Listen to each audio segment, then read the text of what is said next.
While everyone is ogling over the sequel to the DICE game without any content, I'm more interested in going over the news that came out about the current DICE game without any content. We got a trailer for the next DLC expansion for Battlefield 1 called In the Name of the Tsar, with a quote from the original commie fighter Nick the Slick, Nicholas the Bloody. Then we cut to a snowy mountainside with a quote that's an allusion to the fucking dynamic weather bullshit that I'm sure will be a joy to play in. Here's some open fields for some soldiers to be sitting ducks against vehicles, and here's another quote about Crimson Sky, which makes no sense unless you're talking about a nice sunset, which is impossible given that every scene thus far in the trailer is the stereotypical snowy Russia. We see a bomber and a bolt action here and a behemoth with some beepity bops on it to make it actually run better than the Long Island Railroad. Oh look, it's medieval times, dinner and tournament with the horses and lances, where's my roast chicken? And finally we get some shooting over halfway through the trailer and a new looking shotgun that I showed off in the patch parody video found by data miners. Call back to the original game trailer of a horse jumping over a trench, kinda like how DICE jumped past using trench warfare that World War I is most known for. There's a look at a new vehicle and a slightly better color palette than white and gray with the snow in the sky.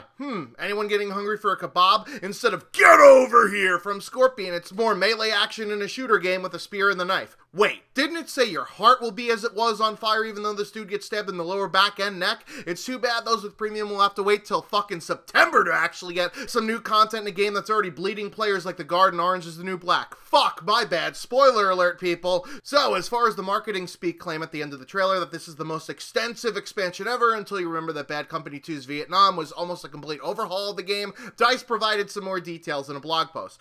You didn't even get to see the female scout that people are bitching about because, you know, it's a first-person shooter game after all, but we did see some footage of the new maps that were actually detailed. Lupkow Pass looks like a wintry one-night stand love child of Argonne Forest and Monte Grappa with the ravines in the forest and verticality. Galicia, no, not the one with the nice beaches in Spain, but this dreary shithole somewhere in the middle of Eastern Europe with the recycled acid of the windmill will be a haven for people in planes, even though every single map is kind of easy with the plane, although not nearly as bad now that the AAs have actually been fixed. Brusilov Keep is finally where we get to see some infantry play against the Carpathians, and hopefully the behemoth isn't someone jumping out of a painting to kill you. And lastly, Albion, which I don't actually think they showed off in the trailer based on this concept art, will probably be much like the dreaded Foul Fortress map with little islands and a new stationary weapon, the Coastal Gun Battery, to take down the dreadnought behemoth. They also indicated that there will be 2 more maps available in the future which aren't detailed yet, and I think they'll follow the same pattern as the 2 night maps, Nivelle Nights, which is coming out in June,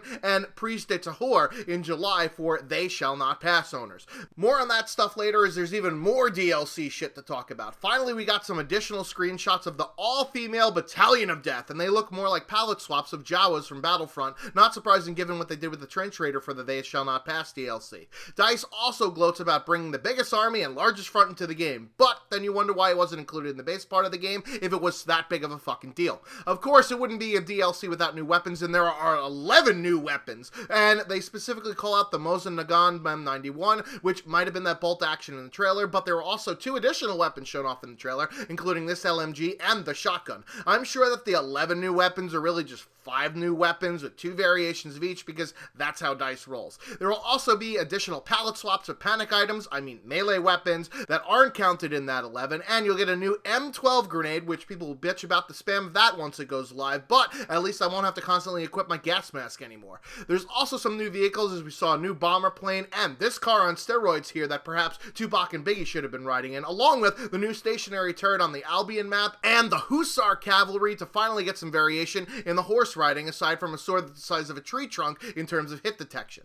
They also detailed a new game mode called Supply Drop, which reminds me of Drop Zone from Call of Duty and Battlefront, where planes will drop weapons and things to outscore your opponents, so maybe some fresh new clothes or cologne for scoring with the ladies. Speaking with game modes, the Frontlines game mode, which was originally part of They Shall Not Pass DLC, is making its way into the vanilla maps Argonne Forest and Amiens, right meow, on the CTE. And there was also some news about that CTE at EA Play, in that it will be available on console soon, whenever that means, but you could thank Sony and Microsoft for the delays on that. Other announcements at EA Play include a new program called Premium Trials, which will happen when the July map drops, and will give everyone access to the Season Pass maps, along with Premium Friends until Gamescom in Germany, which takes place in the 3rd week in August. Why even have the Premium Friends when you could just use Trials? It seems stupid to me, but I guess when it looks like you're giving people more shit, they like you better. There's also the DLC dates for the other expansions, Turning Tides in December of this year, and Apocalypse in early 2018, 2018, so I assume that'll be at least March, maybe April, given the DLC drop rate of every 3 months like what the patches used to be before people got bored of playing the game.